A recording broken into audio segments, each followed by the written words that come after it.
सरकार नहीं चाहे नहीं है, और अनपढ़ नहीं है तो कैसे नहीं है? अनपढ़ है, ये मैट्रिक पास वाला को बना दिया है, आपको शिक्षा मंत्री बना दिया है, उसको पता नहीं है कि टीजीटी पीजीटी क्या होता है, माध्यमिक आचार्य क्या होता है, जेटेट क्या होता है, सहायक आचार्य क्या होता है।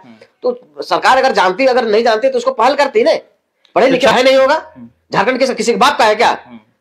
झारखंड हमारे बाप दादा शहीद हुए हैं, झारखंड को बनाने के लिए शहीद हुए हैं, तो क्या दूसरे के लिए बना है क्या? तो झारखंड हमारे बाप दादा अगर शहीद हुए हैं तो हमारा हक बनता है कि सबसे पहले हमको मिले, हमसे बचे तब किसी को मिले। तो हमसे बचेगा तो कहां, जब यहाँ बहाली प्रक्रिया नहीं होती है। और अरे भैया काम करने आए, टोकरी आए, चना बेचना है, नौकरी कर रहे हैं तो नौकरी करिए, अपने राज्य में जाइए। डुअल आप स्थानीय नीति नियोजन नीति कैसे बनाएगा? डबल आवासीय बना लेता है, डबल वोटर कार्ड बना लेता है। तो सरकार इस पर पहल क्यों नहीं करती है? अगर हम चलिए, मेरा भी पापा कभी बम्बे कमाने के लिए गए तो क्या बम्बेदार हो गया क्या? बम्बे को रहने वाला महाराष्ट्रियन हो गया क्या? नहीं हो गया। वो कमाने गए तो उनको पैसा का जरूरत था, उसने काम किया, आ गया।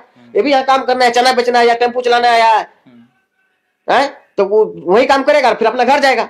यहाँ पर हमारा अधिकार को छीनने का थोड़ी उसका अधिकार है। झारखंड हमारा यहाँ पर प्रयोग करना चाहेगा, यहाँ पर नौकरी करना चाहेगा तो हम लोग नहीं करने देंगे। इस बार जो सरकार को होगा, खतियान आधारित स्थानीय नियोजन नीति बनाना होगा, तभी कोई बहाली होगा, नहीं तो हम लोग आंदोलन का अलग अलग स्वरूप होगा, पूरा झारखंड बंदी कराएगा। नमस्कार, मैं इस वक्त राजधानी रांची में हूँ। हमारे साथ जो शख्स देख रहे हैं, ये छात्र नेता चंदन रजक जी है। आइए जानते हैं जेएसएससी के द्वारा विभिन्न पदों की जो पद निकाले गए हैं, और उसके साथ साथ टीजीटी पीजीटी के जो 89 पद को खत्म कर दिया गया, उसके बारे में हम लोग बात करेंगे। क्या बिना स्थानीय नियोजन नीति का 60-40 के आधार पे ही नियुक्ति होगा? सारे चीज का आपका जानकारी देंगे। क्या इस बार भी बाहर के लोग नौकरी करेंगे यहाँ झारखंड में, और झारखंड के लोग छमछमी बजाएंगे? सारे चीज का जवाब छात्र नेता चंदन रजक जी देंगे। चंदन जी, जोहार। जोहार जोहार। सभी दर्शकों को भी मेरी ओर से जोहार रहेगा। और जिस प्रकार से आपने बतलाया कि जेएसएससी के द्वारा विभिन्न पदों के लिए वेबसाइट पर एक कैलेंडर जारी किया गया है, तो बहुत सारे प्रतियोगिता परीक्षा जो पहले हो चुकी थी उसकी भी जारी किया गया है। और साथ ही साथ कुछ नए जो है पद, जैसे दरोगा की बहाली है, तो 975 पद दरोगा की बहाली झारखंड में होने जा रही है। लेकिन सरकार, अभी देखे होंगे कि वर्तमान सरकार जो है वो बहुमत की सरकार है। 56 सीट के साथ वो बहुमत की सरकार बनाई हुई है। 56 इंच का सीना कहा जाता है। और अभी तक इस सरकार के द्वारा कोई एक प्रकार का छात्रों के हित के लिए ना स्थानीय नीति बना रहा है, ना नियोजन नीति बना रहा है, ना विस्थापन नीति बना रहा है। तो सरकार चाहती क्या है कि झारखंड की नौकरी में सिर्फ बाहरी लोग आए और हम लोग सिर्फ जो है यहाँ पर आंदोलन करते रहे, लड़ाई करते रहे, अपना मांग को लेकर हम लोग सड़क पर आए। तो सरकार से भी मेरा बहुत आग्रह रहेगा, निवेदन रहेगा कि झारखंड में जो भी अब बहाली आने की, नई बहाली आएंगे, उसके लिए सबसे पहले आप स्थानीय नियोजन नीति बनाइए जो झारखंड हित में हो, स्थानीय नीति हो और खतियान आधारित हो। पहली बात है खतियान आधारित नियोजन नीति होनी चाहिए, क्योंकि खतियान आधारित नियोजन नीति के द्वारा ही यह पहचान हो सकेगा कि कौन झारखंडी है, कौन बाहरी है। बहुत लोग यहाँ पर नौकरी करने के लिए आए, काम करने के लिए आए, अब उन लोग भी हमारा अधिकार को छीनने का कोशिश कर रहे हैं और सरकार भी उसके लिए पहल नहीं कर पाएगी। तो फिर सरकार बनाने से क्या फायदा है? इससे अच्छा है कि सरकार ना रहे, राष्ट्रपति शासन लागू हो। और अभी देखे होंगे कि 8900 पद जो है टीजीटी पीजीटी में जो शिक्षक की बहाली जो था उसको सरेंडर कर दिया गया। मतलब सोचिए कि कभी सरकार के द्वारा परीक्षा का आयोजन नहीं किया जाता है। झारखंड में टीजीटी का जो परीक्षा हुआ है विगत 9 साल पहले 2016 में किया गया था और अभी 2025 आ गया। अभी तक प्रशिक्षण प्राप्त किए हुए जितने भी प्रशिक्षु हैं उसको अभी एक बार भी मौका नहीं मिला टीजीटी के परीक्षा में बैठने का मौका।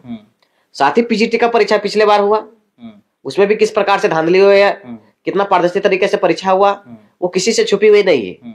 किस प्रकार से सीटों को बेचा गया, किस प्रकार से 60-40 नियोजन नीति के तहत बाहरियों को नौकरी दिया गया, ये किसी से छुपी हुई नहीं है। अब दोबारा जब कोई भी वैकेंसी आ रही है तो सरकार उस पर पहल नहीं कर रही है, ना नियोजन नीति बना रही है।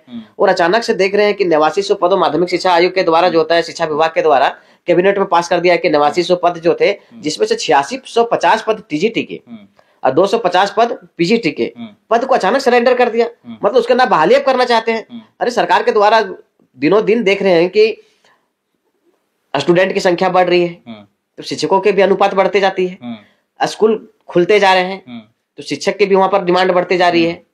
बहुत सारे स्कूल जो है थे पहले मिडिल स्कूल थे वो हाई स्कूल हो गए, बहुत सारे हाई स्कूल थे वो +2 हो गए, तो शिक्षकों की अपार कमी है कि बहुत सारे भी देखते होंगे, न्यूज़पेपर के माध्यम से देखते होंगे, अपने क्षेत्रों में आप देख पाते होंगे कि बहुत सारे स्कूल में जो होते एक शिक्षक के माध्यम से वो स्कूल चलाई जा रहा है, किसी में 2 शिक्षक है। तो क्वालिटी एजुकेशन बच्चों को अगर नहीं मिलेगा तो बच्चे सरकारी स्कूल में नहीं पढ़ेंगे, पलायन करते हैं, वो पढ़ना छोड़ देते हैं या प्राइवेट स्कूल में जाते हैं। अब प्राइवेट स्कूल में देख रहे हो कि किस प्रकार से फीस लिए जाते हैं, री एडमिशन ये सब चार्ज है। तो जो गरीब गुरबा परिवार है, जो आर्थिक रूप से कमजोर होते तो प्राइवेट स्कूल में तो पढ़ नहीं पाते हैं, तो उसके पास एक ही सिचुएशन बचता है, पढ़ाई छोड़ देना। तो सरकार चाहती है कि झारखंड के लोग अनपढ़ रहे, और ऐसे भी झारखंड जो होता है साक्षरता दर में देखिए हुआ कि नीचे से स्थान लाता है, जबकि हमारा झारखंड में संसाधनों की कमी नहीं है, खनिज संपदा भरा हुआ है। अगर यहाँ पर प्रशिक्षण प्राप्त किए हुए लगभग 5 लाख प्रशिक्षण प्राप्त किए हुए प्रशिक्षु हैं, वो लंबे समय से इंतजार कर रहे हैं कि झारखंड में शिक्षक की बहाली होगी तो हम उसमें परीक्षा प्रक्रिया में बैठेंगे तो हम मौका मिलेगा। तो हम बीच में रोकेंगे। बिना नियोजन नीति का बहाली आप निकाल दे रहे हैं। पिछले बार भी तो ऐसा बहुत सारे कैलेंडर निकाले तो नहीं ले पाया। देखिए ये जो है ठाकुर प्रसाद का कैलेंडर है, ठाकुर प्रसाद का कैलेंडर देखते हैं उसमें चेंज हो जाता है। और ये जो आयोग के द्वारा जेएसएससी के द्वारा जो कैलेंडर जारी किया गया है ये फॉल्स है, सिर्फ दबाने के लिए छात्रों को, कि छात्रों ने देखा था कि एक माहौल बना रहा है, फिर से आंदोलन करेंगे, तो छात्र को पास एक झुंझुना रख देते हैं। जैसे बच्चा लोग रोता है तो झुंझुना बजा देता है तो बाबू थोड़ा देर चुप रहता है, लेकिन फिर वो समझता है नहीं ये झुंझुना से मेरा पेट नहीं भरेगा, उसको माँ माँ करने लगता है, फिर झुंझुना कितना बजाएगा तो वो रोते रहता है। तो उस तरह ये झुंझुना डाल दिया है हम लोग के बीच में और चाह रहा है कि आंदोलन को रूप को चेंज करेंगे। पहला बात है कि झारखंड के छात्र चाह लिए हैं कि झारखंड में जो होगा खतियान आधारित स्थानीय नीति नियोजन नीति नहीं बनेगा तो छात्र जो होंगे आप सड़क पर उतरेंगे और 24 जिलों में आप जो होगा बृहद आंदोलन होगा। और आंदोलन का क्या स्वरूप होगा यहाँ की सरकार जानेगी, यहाँ के मंत्री और विधायक जानेंगे, क्योंकि सरकार और विधायक मंत्री को हम लोग चुन के तो भेज दिए। किस लिए भेजे? कि हमारे राज्य हित में वो नीति और नियम बनाएंगे। लेकिन नीति नियम ना बना के देखें, कभी क्रिकेट खेल रहे हैं, एक दूसरे पर बयानबाजी कर रहे हैं, कभी अलग अलग अर्गलन भाषा का प्रयोग कर रहे हैं। अरे भैया सबसे पहले झारखंड के लिए क्या जरूरत है कि झारखंडी कौन है, वो झारखंडी की पहचान करिए। और झारखंडी की पहचान कैसे होगा? खतियान आधारित होगा। खतियान आधारित तो जब होगा तो नियोजन नीति भी बनेगा। नियोजन नीति बनेगा तो जब आप कोई भी वैकेंसी को जब लागू करिएगा तो यहाँ के झारखंड के लोगों को अवसर मिलेगा। झारखंड का अवसर मिलेगा तो झारखंड का जो सुनिश्चित विकास जो होगा, चारों चौमुखी विकास जो होगा वो यहाँ के लोग करेंगे। अब बाहरी लोग बार बार यहाँ पर आके जो घुसपैठिया लोग आए हुए हैं उसको बार बार नौकरी 40 नियोजन नीति के तहत जा रहा है। तो झारखंड के लिए छात्रों के लिए जो एक प्रकार का अभिशाप बन गया है झारखंड। हम लोग को लगता था झारखंड नहीं अलग होता सो अच्छा था, क्योंकि झारखंड बिहार संयुक्त रहता है। बिहार में देखिए लगातार पुलिस की बहाली, शिक्षक की बहाली होते जा रहा है, शिक्षक नहीं मिल पा रहे, इतनी बहाली हो रही है। लेकिन झारखंड का दुर्भाग्य है कि प्रशिक्षण प्राप्त करने के बाद भी शिक्षक बैठे हुए हैं। बहुत सारे ऐसे शिक्षक है, ग्रेजुएट है, पोस्ट ग्रेजुएट किए हुए हैं, अभ्यर्थी है, अलग अलग बहाली के लिए कोई दरोगा की तैयारी करना चाहता है। सोचिए 2017 में दरोगा की बहाली आया है। किसी को जीवन में होगा कि हमको शौक होगा कि हम जीवन में दरोगा बनेंगे, लेकिन वो दरोगा नहीं बन पाया। क्यों? उसने जब ग्रेजुएट किया उसको मौका नहीं मिला, उसमें मौका नहीं मिला। जब उम्र हुआ तो वैकेंसी नहीं आया। तो इस प्रकार से सारे वैकेंसी से जाते हैं, उम्र सीमा खत्म हो जा रही है और सरकार उसके लिए पहल नहीं कर रही है। और अभी जो हमारे 8900 पद जो टीजीटी पीजीटी के लिए किए हैं वो 1373 माध्यमिक आचार्य होंगे बहाल। आप सोचिए कि दिनों दिन वेतन बढ़ती है, लेकिन यहाँ पर वेतन में कटौती किया गया है। ग्रेड पे बढ़ता है, ग्रेड पे घटाया गया है। अभी देखिए केंद्र सरकार के द्वारा 8वें वेतन लागू करने जा रही है, लेकिन यहाँ पर हमारा वेतन को घटाया जा रहा है। पहले जो होते थे कि अगर आप टीजीटी के बहाली में प्रक्रिया में बैठते हैं, अगर अवसर मिलता था, आप मेरिट में नहीं आ पाते थे तो आपको फिर से तैयारी करते थे, पीजीटी में अवसर मिलता था। पीजीटी की तैयारी करते थे, किसी कारण बस आप सिलेक्शन नहीं हुआ तो फिर टीजीटी के लिए तैयारी करते थे, टीजीटी में अवसर मिलता था तो सिलेक्शन हो जाता था। अभी आप क्या है, टीजीटी पीजीटी को संयुक्त रूप से माध्यमिक आचार्य कर दिया गया है, जो कि हमारे शिक्षा नीति के तहत, नई शिक्षा नीति के तहत भी जो होता है केबीएस एनबीएस की बहाली तो वहां पर ये लागू नहीं किया गया है। लेकिन झारखंड एक पहला राज्य है जहां पर एक्सपेरिमेंट किए जाते हैं और एक्सपेरिमेंट करने में सरकार सफल हो जाती है। क्योंकि सरकार इसलिए सफल हो जाती है कि छात्र को इस तरह फंसा देता है कोर्ट प्रक्रिया में कि छात्र जो होते हैं विवश हो जाते हैं। यहाँ पर पढ़ने के लिए छात्र जो होते हैं परीक्षण प्राप्त करते हैं, पढ़ाई करते हैं, तैयारी करते हैं, फॉर्म भरते हैं, एग्जाम भरते हैं, पेपर लीक होता है, आंदोलन करते हैं, कोर्ट जाते हैं। इस प्रकार से यह प्रोसेस चलता है। कहीं पर होता है कि फॉर्म आया, बच्चा पढ़ा, फॉर्म भरा, एग्जाम हुआ, रिजल्ट हुआ, नौकरी हो गया। यहाँ पर तो बच्चा विवश हो गया है, आर्थिक बोझ हो जा रहा है, हर जो भी बहाली होता है उसमें केस हो रहा है। ऐसा क्यों रहा है? कोई भी वैकेंसी आती है उसको फॉर्म भरते हैं, हर बार बिना कोर्ट का नौकरी यहाँ नहीं होता है। देखिए सरकार अगर मनसा साफ रहती, सरकार चाहती कि हम झारखंडियों को नौकरी देंगे, झारखंड हित में नौकरी देंगे, तो कभी कोर्ट नहीं लगता।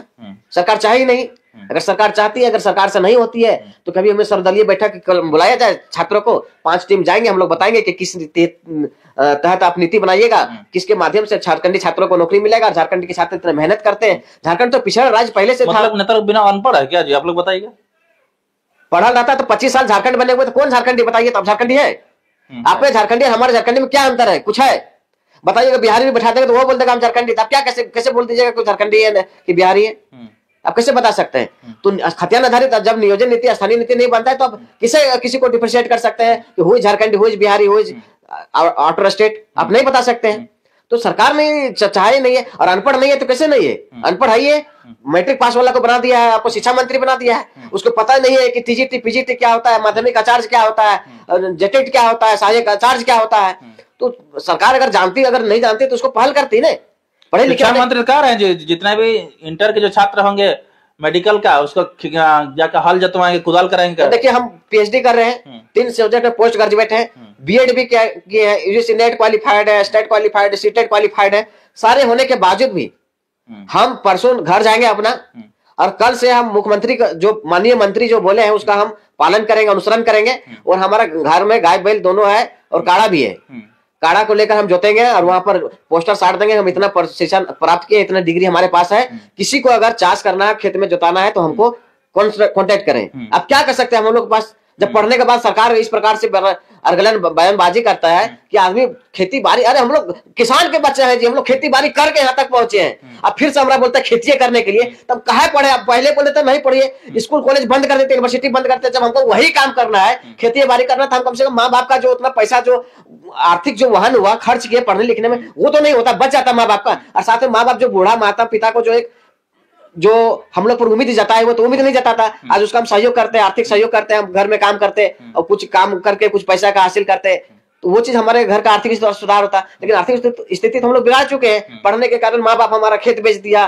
गाय बैल बेच दिया, पेड़ पौधा था वो भी बेच दिया। क्या करेगा? उपाय नहीं था। सोचा कि बच्चा पढ़ेगा तो अच्छा करेगा तो हमारा भविष्य संवरेगा, हमारा परिवार समृद्ध होगा। लेकिन सरकार तो अलग अलग भाषा बोलती कि खेत बाड़ी फिर से करेगा। अरे भैया हम खेत बाड़ी कर क्या है? आपको ट्रेनिंग लेना है, कहीं दिखाना है, प्रैक्टिकल करना है, तो आप क्या कहते हैं, मोराबादी मैदान में लाइए, हल बैल जोत के देखेंगे कौन जोतने जानता है, कौन जोतने नहीं जानता है।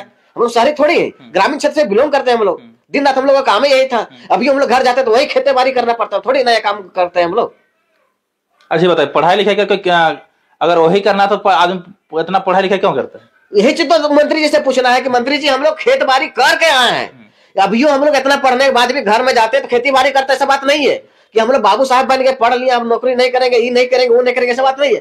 क्योंकि मेरा माता पिता बूढ़ा है, वो नहीं कर पाता तो उसके लिए हम सहयोग करते हैं। हम रोपा रोपने के समय जाते हैं, हल चलाने, आलू रोपने समय जाते हैं, धान काटने समय जाते हैं, हर समय तो हम लोगों को घर जाना पड़ता है। और सरकार इस प्रकार से बयानबाजी करती है, इस प्रकार से छात्रों को बरगलाने का काम करती है। इस प्रकार से पहले भी सरकार बोली थी कि जो स्नातक पास है, जो स्नातक पास है, उसको जो होगा बेरोजगारी भत्ता दिया जाएगा, वो भी नहीं दिया गया। सरकार तो मैया सम्मान योजना दे के सोच रही है कि सत्ता में आ गए तो अब जवानों को, लड़कों को कुछ भी बोल के बरगलाते रहे, तो नहीं चलने जा रही है। अब लड़के जो है वो जान चुके हैं कि उसके परिवार का अगर 2500 रुपए किसी परिवार को मिल रहा है तो उसके घर नहीं चल सकता है। सरकार को नौकरी चाहिए, प्रशिक्षण प्राप्त किए हैं, मेहनत किए हैं, ग्रेजुएट किए हैं, पोस्ट ग्रेजुएट किए हैं, घर छोड़ दिए हैं, परिवार रिश्तेदार से ताना सुनते हैं, दिन रात गांव छोड़ दिए हैं। अब वो चाहते हैं कि हम अच्छी स्थिति आए, पढ़ाए, आपको अवसर दीजिए, अवसर दीजिए। वो नहीं बोल रहे हमको नौकरी दीजिए, आप अवसर दीजिए, हम अपने आप को साबित कर देंगे कि हम नौकरी में आएंगे कि नहीं आएंगे।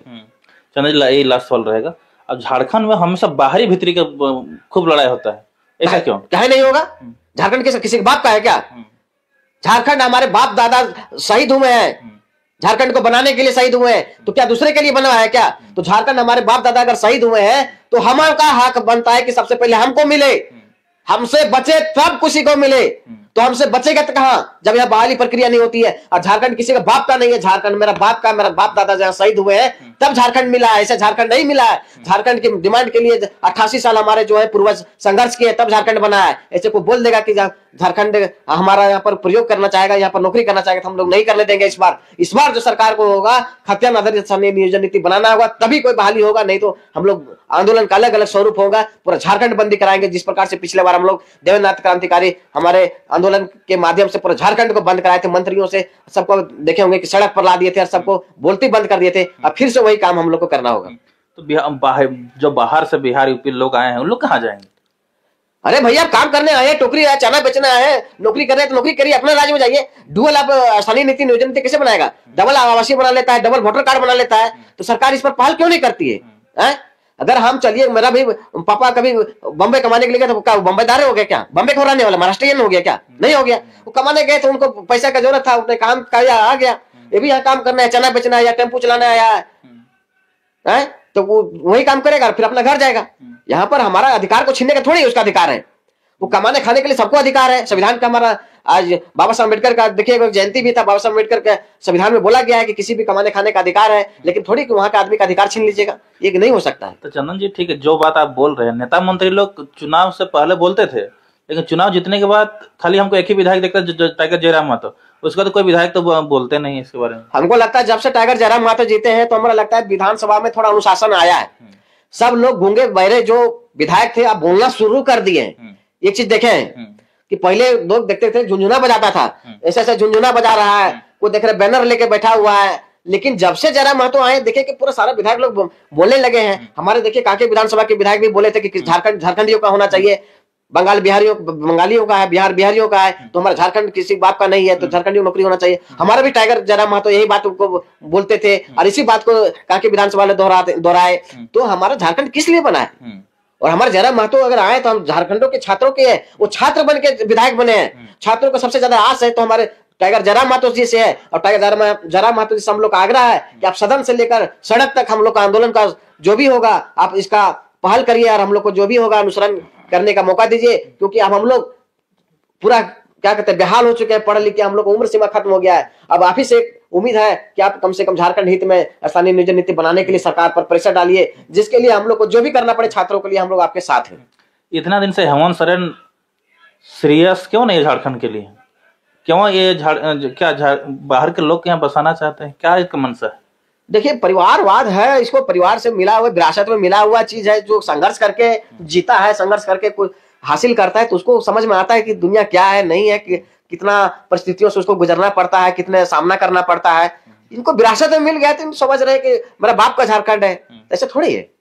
हमारे कितने पूर्वज शहीद हुए, कितने हमारे दादा परदादा शहीद हुए, कितने हमारे आंदोलनकारी शहीद हुए, तब जाकर झारखंड बना है। ये तो चेहरा बना लिया थे शिबू सोरेन, शिबू सोरेन का बेटा होने के कारण आज एक मुख्यमंत्री बन गए। तो सोच रहे हैं कि झारखंड में किसी भी प्रकार से हम राजनीति कर लेंगे, किसी भी प्रकार का एक्सपेरिमेंट करने में सफल हो जाएंगे, तो अब नहीं हो सकता है। चंदन जी इतना समय देने के लिए आपको बहुत बहुत धन्यवाद। आपको भी और आपके दर्शकों को भी। चलिए।